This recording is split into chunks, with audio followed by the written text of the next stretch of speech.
Shalom, bersama saya Pendeta Reza Abraham dalam ringkasan pelajaran Sekolah Sabat 5 menit. Di pelajaran yang pertama di triwulan ini kita belajar tentang surat untuk orang Ibrani dan untuk kita. Sepanjang triwulan ini kita belajar tentang kitab Ibrani. Kitab Ibrani ditulis oleh Rasul Paulus. Di dalam Ibrani pasal yang ke-13, ayat yang ke-22 kita dapati bahwa Rasul Paulus menyebutkan bahwa karyanya, yaitu kitab Ibrani, sebagai sebuah nasihat yang ditujukan kepada siapa? Kepada orang-orang Ibrani yang percaya kepada Yesus. Tetapi di dalam perjalanan kehidupan mereka mengalami persoalan-persoalan dan permasalahan di dalam pengalaman kerohanian mereka. Setidaknya ada 8 kita dapatkan di sana apa saja yang dihadapi oleh orang-orang percaya pada saat itu. Yang pertama, Ibrani 2 ayat 18, yaitu tentang pencobaan. Meskipun tidak secara langsung, tetapi Rasul Paulus memberikan pelajaran kepada orang-orang percaya pada saat itu untuk melihat bagaimana Yesus bisa lepas dan menghadapi pencobaan-pencobaan dan menang di sana. Artinya, bahwa orang-orang saat itu sedang menghadapi pencobaan-pencobaan dalam kehidupan mereka. Kemudian di dalam Ibrani 3 ayat 12, mereka menghadapi ketidakpercayaan. Kemudian dalam Ibrani 4 ayat 15 mereka menghadapi kelemahan. Kemudian dalam Ibrani 10 ayat 25 mereka menjauhi perkumpulan ibadah. Kemudian dalam Ibrani 10 ayat 32 sampai 34 mereka mengalami aniaya dan ejekan.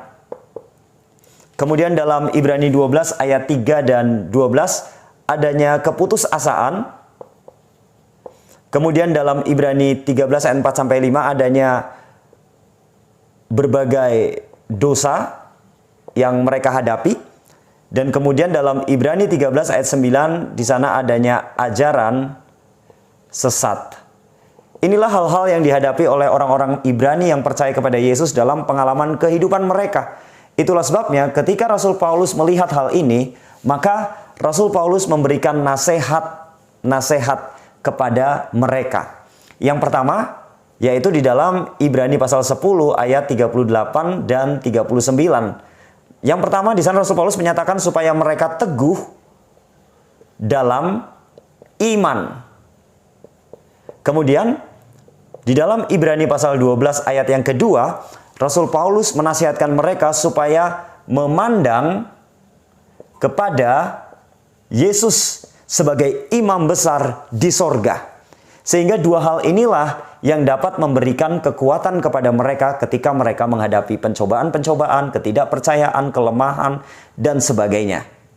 Itulah sebabnya, maka pelajaran untuk kita yang hidup pada saat ini. Kenapa? Karena dalam Ibrani 1 ayat 1 dan 2, surat ini diberikan kepada orang-orang Ibrani yang hidup di zaman akhir, termasuk kita yang hidup di zaman akhir.